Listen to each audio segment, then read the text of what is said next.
会说话，拜托，法官大人，拜托，拜托，我的天。 This is a case that shook the Chinese American community in the 1990s, often referred to as the O.J. Simpson case of the Chinese community. The incident began on the night of August 18, 1993. John, a white man, was watching TV at home. The NBA game had just ended, and his favorite team had lost. Feeling frustrated, John lit a cigarette. After putting it out, he was about to go to bed when suddenly there was an urgent knock at the door. John was surprised because it was so late. Who would be visiting him at this hour and knocking so frantically? He opened the door to find an Asian man with a terrified expression. The man, speaking in heavily accented English, said that his wife had been murdered and his son was missing. He asked to use John's phone to call the police. The city where the crime occurred was in the western coastal area of Los Angeles, one of the wealthiest regions in the U.S., known for its stunning scenery. In August, the weather here was extremely hot. By 11:35 p.m., Officer Barron, who was on duty, received a call about a homicide at a luxury apartment in the southern part of the city. 5 minutes later, Barron arrived at the scene. Upon entering, he saw a young Asian woman lying on her side on the living room sofa. She was wearing a sleeveless black and white polka dot dress with no shoes on, and her underwear had been pulled down to her thighs. Her left shoulder was resting on a towel soaked in blood. A baby bottle was placed to the right of the sofa. As Barron was about to examine the body more closely, he heard footsteps upstairs in one of the bedrooms. Immediately, he drew his gun and ordered the person to come out. A man emerged, looking panicked. He identified himself as the homeowner, the one who had called the police. He said the woman downstairs was his wife, and his son was missing. Barron escorted the man to the police car and continued to search the apartment. The officer found the missing son in a crib in the second-floor bedroom. It was a 5-month-old baby boy whose face had been smothered with a pillow and a t-shirt stuffed into his mouth.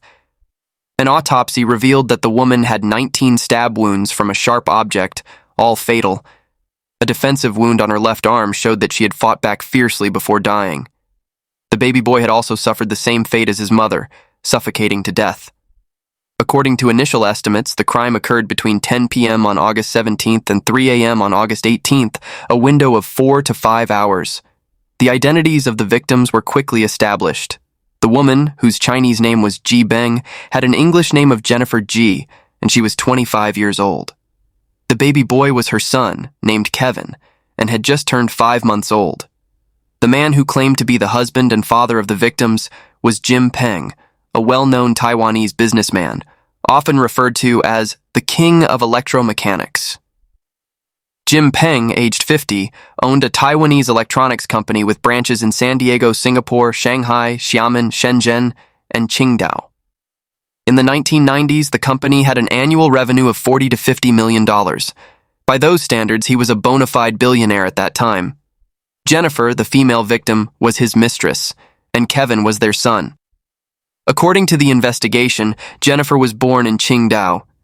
She stood 5 feet 8 inches tall, had a slender figure, a beautiful appearance, and an extraordinary aura.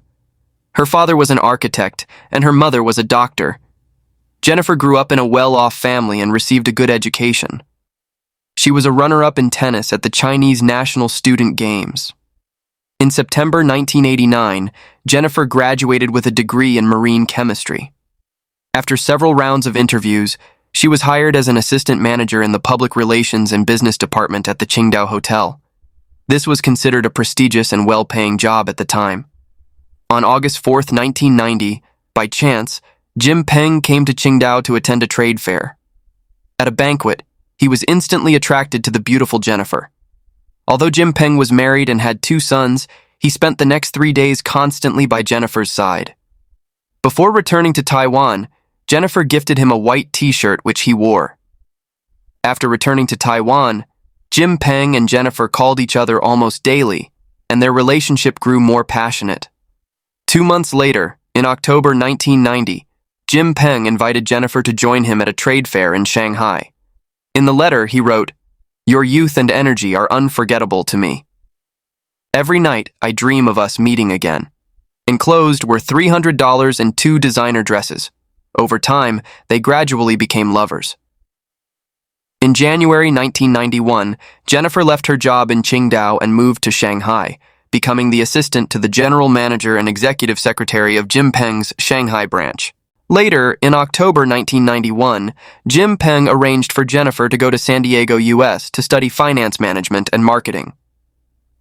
In March 1992, after Jennifer returned to China, Jim Peng opened a new branch in Qingdao, Jennifer's hometown, and appointed her as the general manager.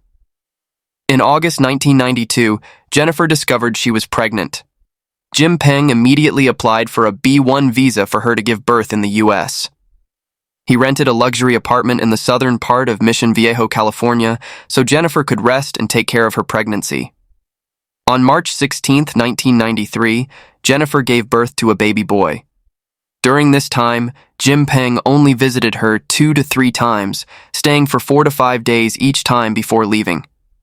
Unexpectedly, when he arrived on this visit, he only found the cold bodies of his lover and their child. According to Jim Peng, his trip to the US this time was a last-minute decision, with the plane ticket purchased directly at the airport. He departed from Hong Kong and arrived in San Francisco at 10 a.m. on August 18th, then continued to Los Angeles. He arrived at Jennifer's apartment around 2:30 p.m. While still at the Hong Kong airport, he had called Jennifer.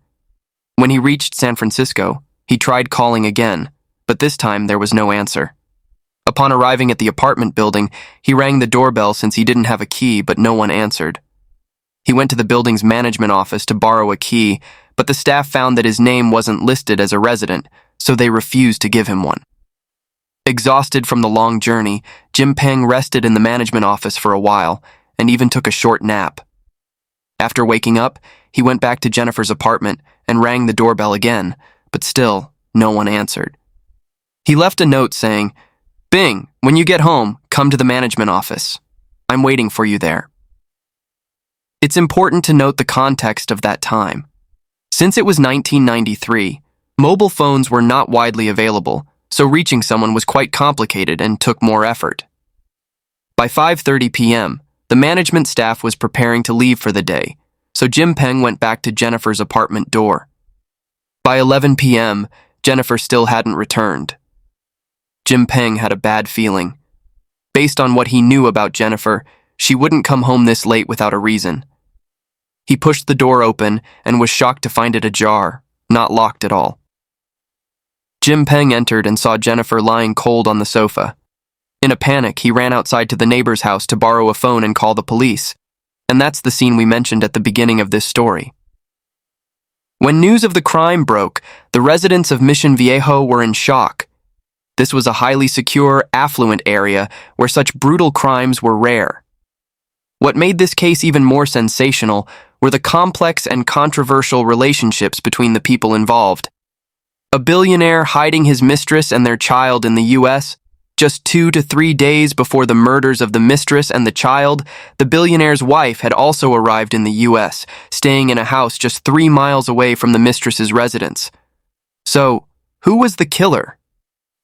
This event caused a stir among the local population, especially in the Chinese community. Every day, people gossiped and speculated about the culprit. Everyone turned into an amateur detective. Some suspected Jim Peng. After all, from 2:30 p.m. to 11 p.m., why would he wait outside for 8.5 hours without trying to push the door? Furthermore, there was a phone inside the house. Why did he run to the neighbors to call the police? Perhaps during those 8.5 hours, he had murdered his mistress and child, cleaned up the crime scene, and then went to the neighbors to call the police to create an alibi. The motive could be that his mistress was pressuring him to marry her, but since he didn't want to divorce his wife, Jim Peng killed her to solve the problem. But why would he kill his own child too?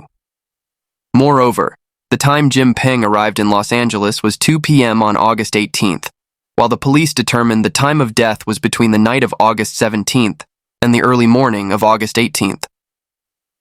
This timeline didn't match the suspicion against him. Others speculated that the killer could have been a man infatuated with Jennifer's beauty. After all, when the body was found, Jennifer's underwear had been pulled down, indicating a potential assault. It was possible that this man had satisfied himself and then killed Jennifer. However, the autopsy did not find any male DNA, and the positioning of the underwear seemed to be a setup by the murderer. Many also pointed fingers at Lisa Peng, Jim Peng's wife. They believed she had discovered her husband's affair and the fact that he had a child with his mistress in the U.S., which drove her to a fit of rage and murder. The timing of her arrival in the U.S. seemed too coincidental. So, who was the real killer? Through a thorough examination of the crime scene, the police collected several key pieces of evidence. First, a brown hair was found in the bedroom, while Jennifer had black hair. Second, a shirt button was found near the bedroom door, which did not belong to Jennifer or her son. Third, a kitchen knife was found under the sofa where Jennifer was lying. Fourth, there was a light bite mark on Jennifer's left arm, and a saliva sample was collected. Fifth, there was a small fan-shaped bloodstain on the floor near the apartment door, and a smaller oval-shaped bloodstain on the exterior of the door. This indicated that Jennifer was attacked as soon as she opened the door.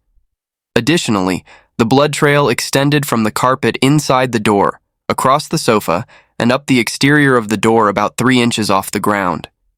There was also blood found on the baby swing near the bathroom door. The hair that was found was analyzed, but didn't match anyone involved in the case. The shirt button's origin also couldn't be determined. The knife was consistent with the wounds, but there were no fingerprints or blood traces on it, making it impossible to confirm it as the murder weapon. Now, the only hope was the bite mark on Jennifer's arm and the saliva sample that was recovered.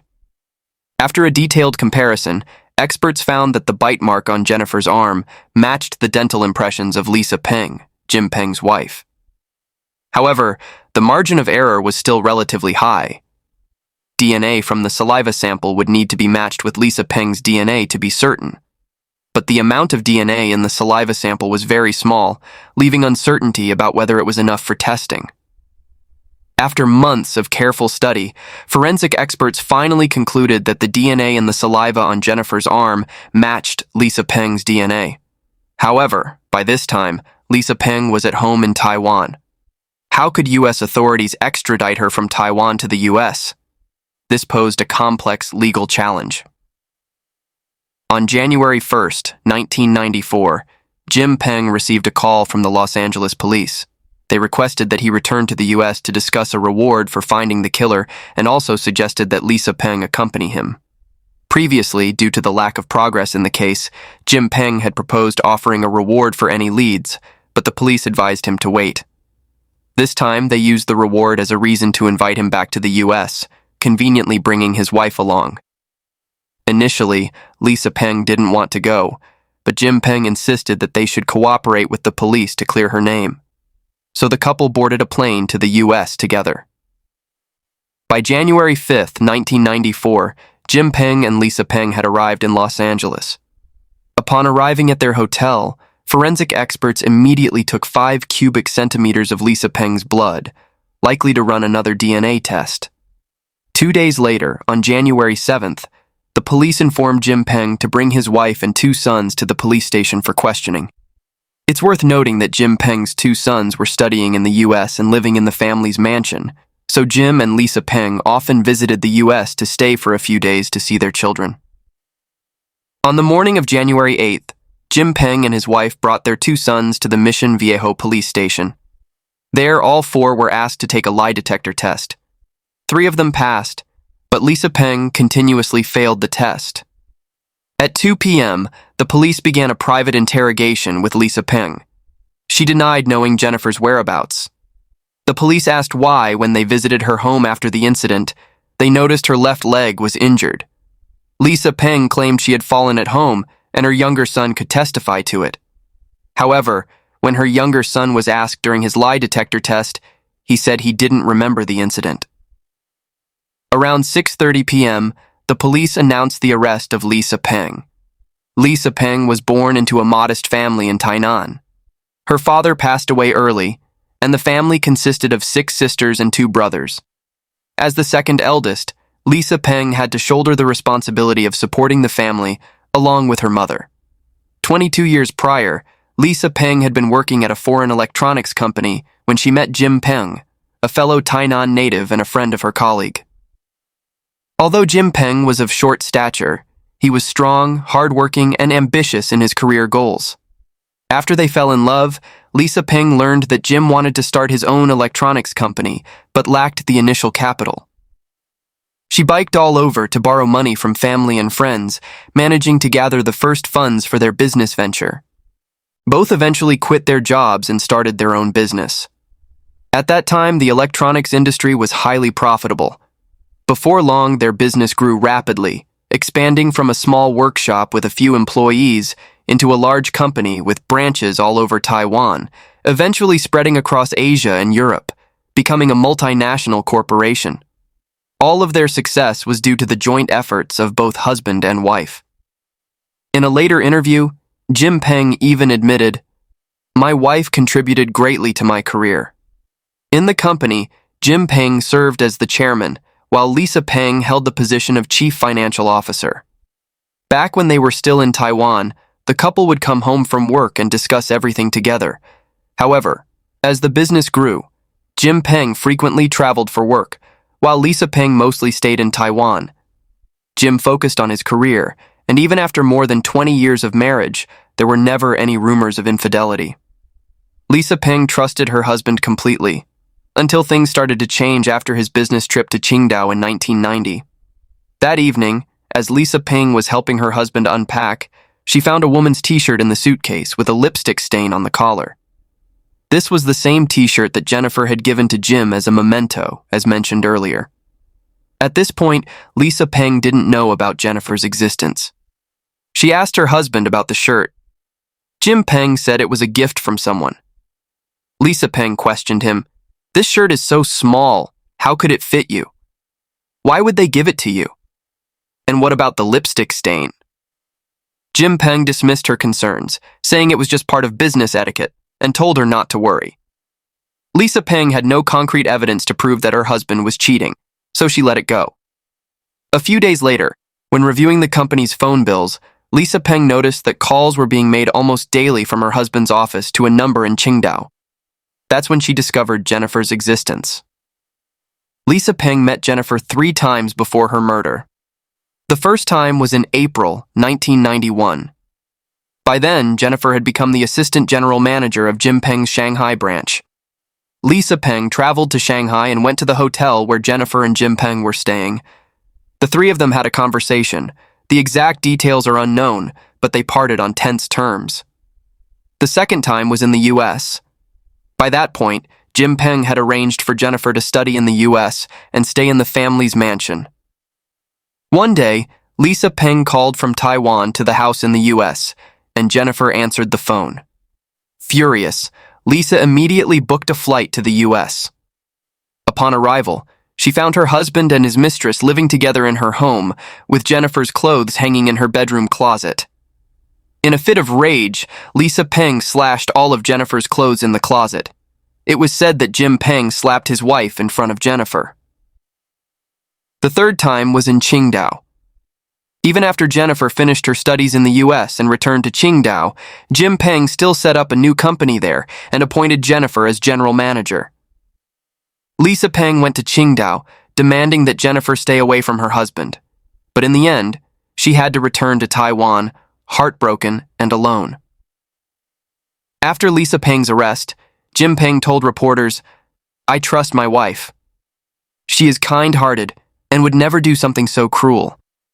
He also stated that he would hire the best lawyer to defend her. On May 24, 1995, the Mission Viejo District Court officially began the trial. Jim Peng spent a large sum of money to hire Marshall Schulman, one of the best criminal defense attorneys in the U.S., to represent his wife. Schulman was 67 years old at the time. The trial, from initial proceedings to appeals, lasted nearly 2 years. Here, I will only recount some of the most noteworthy and important details. In court, aside from DNA evidence, the prosecution's most crucial weapon was an audio recording.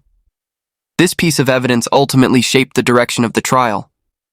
It turned out that on the day Jim Peng's family went to the police station for the lie detector tests, after the private conversation with Lisa Peng, the police arranged for the couple to talk to each other.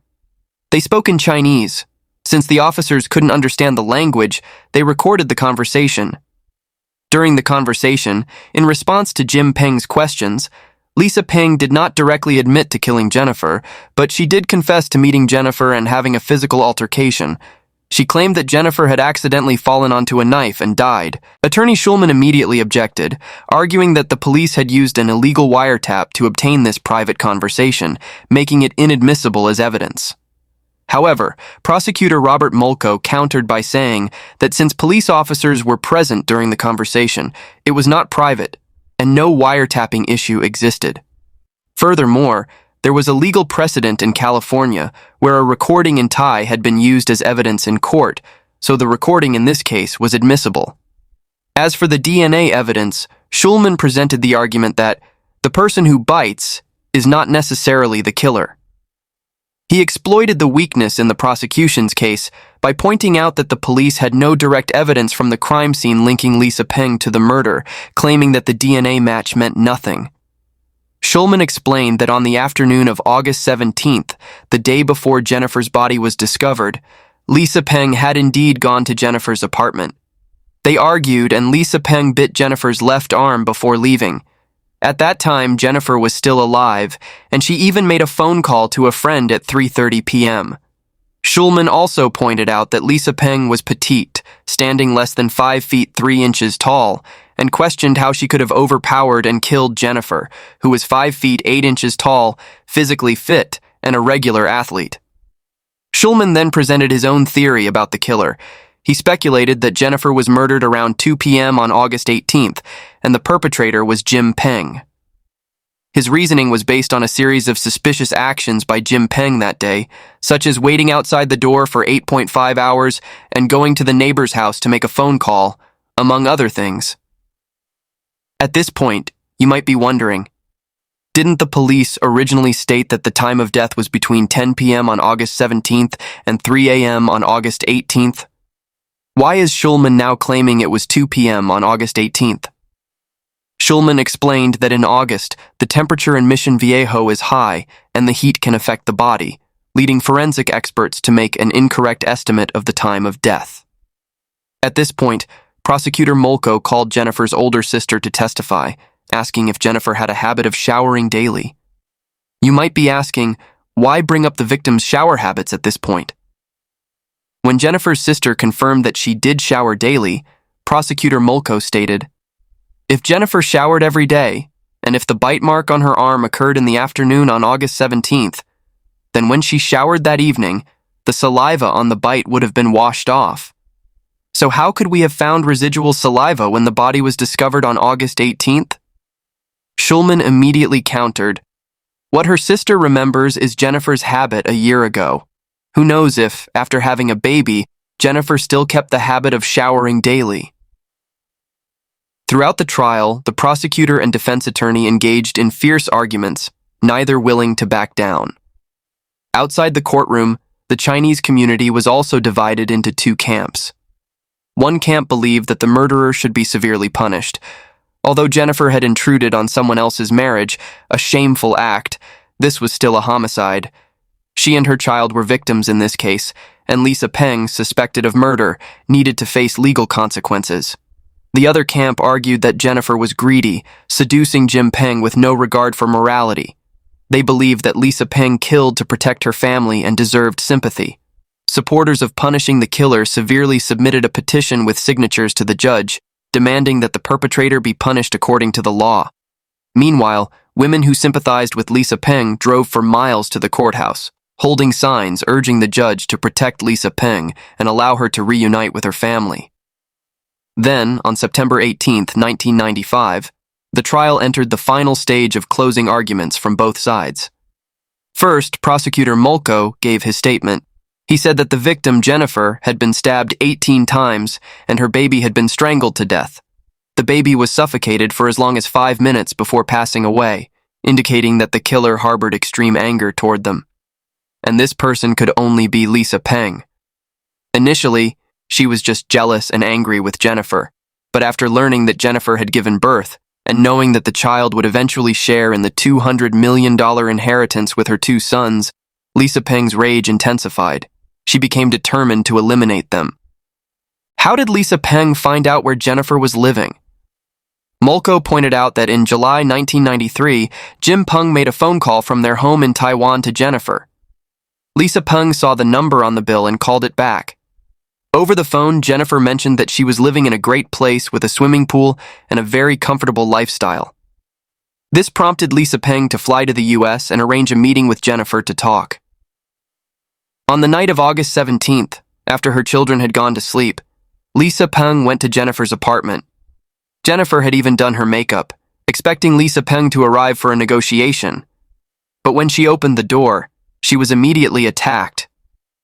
When it was defense attorney Schulman's turn, he continued to point to Jim Peng as the perpetrator, citing the reasons we mentioned earlier. Regarding the police theory that Jennifer and Lisa Peng had arranged to meet late at night, Schulman argued that Jennifer was a cautious person and would never invite someone, especially an enemy, to her home late at night. The closing arguments lasted 8 hours. In the end, Schulman asked the jury to consider Lisa Peng as innocent. Ultimately, the trial ended without a conclusion because 2 female jurors believed Lisa Peng was not guilty. By April 1996, the Mission Viejo Superior Court reopened the trial. This time, the jury unanimously found Lisa Peng guilty of murder. She was sentenced to life in prison without the possibility of parole. Lisa Peng continued to appeal the verdict. On September 30th, 1999, the California Court of Appeal ruled that the audio recording obtained by Mission Viejo police during the investigation was illegal as it had been collected unlawfully. The recording could not be used as evidence for conviction. As a result, the court overturned Lisa Peng's life sentence without parole and sent the case back to the Mission Viejo Superior Court for a retrial. During the retrial, Lisa Peng's legal team spent a substantial amount of money to hire renowned pathology expert Dr. Michael Baden and forensic scientist Dr. Henry Lee. Dr. Henry Lee pointed out that in the previous evidence presented by the police, a large handprint was found on a blood-stained pillow on the sofa. Based on the size of the handprint, it could be inferred that it belonged to a man. Therefore, there was a third person at the crime scene. Speaking of this third person, the police had actually suspected that Lisa Peng's eldest son might have been present at the crime scene. This could explain how the smaller framed Lisa Peng could have overpowered the much taller Jennifer. However, this was merely police speculation, as there was no concrete evidence from the scene to prove the son's presence. As for the DNA evidence previously presented by the police, the defense also dismissed it. They argued that while it proved Lisa Peng was present at the scene when the crime occurred, it did not definitively prove that she killed Jennifer. On June 29, 2002, 9 years after the crime, the retrial verdict was announced. Judge William Froberg delivered the ruling. Due to a plea agreement reached by Lisa Peng's defense team with the prosecution, and considering Lisa Peng's good behavior while in prison, the court sentenced her to 11 years in prison.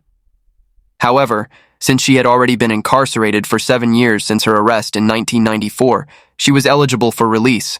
The court agreed to release her in the fall, and she would be deported back to Taiwan by U.S. immigration. With this, the case concluded.